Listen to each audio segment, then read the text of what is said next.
The Clash was probably the best idea that GameLoft had in a while when it comes to, new features recently added to Asphalt 9, but I don't even know why they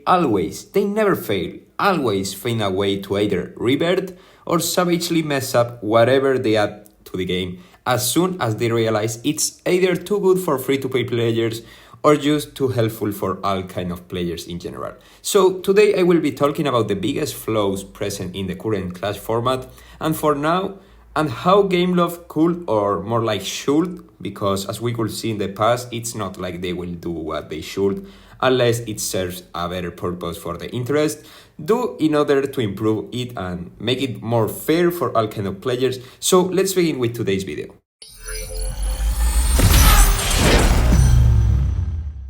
Okay, so in order to give a bit of context, back when the Clash was first released, it definitely looked like a concept that was deeply developed before being brought to the game. 120 streets to be defended between the 20 members of a club, and depending on the street you could use a card from your D, C, B, A or S class to set a defense. This first approach was appropriate because it actually respected the player's garage, as it allowed you to pick, for example, an A-class card for a determined street out of all the A-class cards that you had on your garage.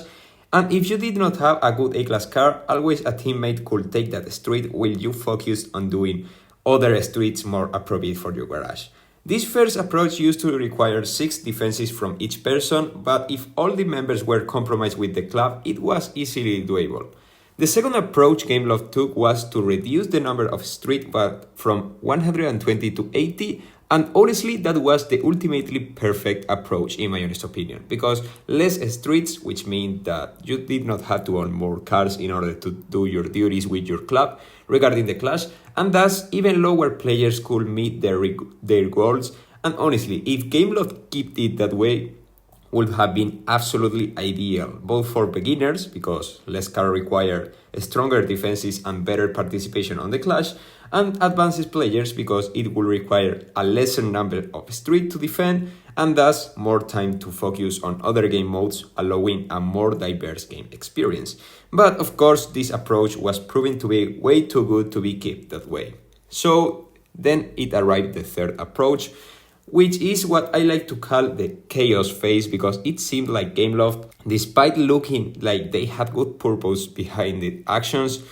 were only messing more and more with the Clash, a Clash mode that was almost perfect the way it was at the second approach, as I said, because first they brought the 120 street system back, so beginners, but well, this is not the worst case yet, we had the 120 street system at the first Clash, and it seemed to work more or less. But then they brought the free trade nodes. The nodes, if you don't know, play a huge deal on the Clash, since if you manage to set a strong time at the node, the rivals may not be able to pass through it and then won't have a chance to get the points of the streets behind that node, thus giving you a points advantage. Well, GameLoft, aware that the players with a strong garage could successfully block the nodes with better cards that rivals may not have, found that credit given where credit is due, quite good solution. Free try nodes where the player in charge of defense could use a free fully upgraded card that the game would lend him for that race, and would have been really good if actually GameLoft implemented this feature properly. Because when they first introduced the free try nodes, you could try the card fully upgraded for free in the practice, but if you use the card to set a defense, you will have a stock card instead. And on that Clash, rivals easily destroy the defenses done with stock cards because the rivals could use a fully golden card to attack. In a nutshell, a complete mess. Things only would get worse as GameLoft removed free try nodes after that fiasco, and then they came up with a way better idea. Brand filter Clash. In that system, in order to defend a street, you will have to use any of the cards of a certain brand you own in order to defend. But that proved to be big unfairness, because if a player did not own the best Ferrari car, the Ferrari Stradale, it would be completely blocked at the first street by a player who owned it and set it a way better defense time with it, obviously. Or you could run out of certain cars while attacking because basically you use them all on defense, and as a result, many players could just not move through the fair streets, on what was probably the biggest hit ever inflicted on the Clash from GameLoft's side. But at what point are we now? Well, GameLoft still thinks that the brand filter Clash system is worth a try, so during the current 50 days Clash season, they will do it this way. There are 5 rounds, and on the first, third, and fifth round, we will play on a class filter format. Thus, we can defend with any card we own from a certain class, with no restriction practically, and the second and fourth rounds will have the brand filter system.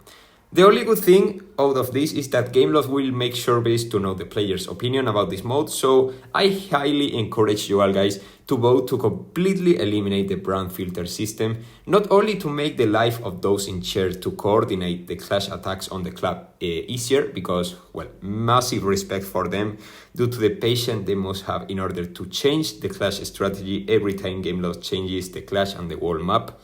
but also to make the Clash a more fair system for all kind of players, from the lowest beginner to the massive garage players. And now, I did not forget about it. I know that on the current Clash round that we are known, we have a Clash filter format along with some free tries on certain nodes, and honestly that's good, but I want to see how the next round show up before giving any props to GameLoft. But now it's your turn, guys. Do you play the Clash, and what are your thoughts about it? Make sure to drop your like and let me know your opinions in the comment section, and I will see you really soon as usual with much more Asphalt 9. Goodbye guys!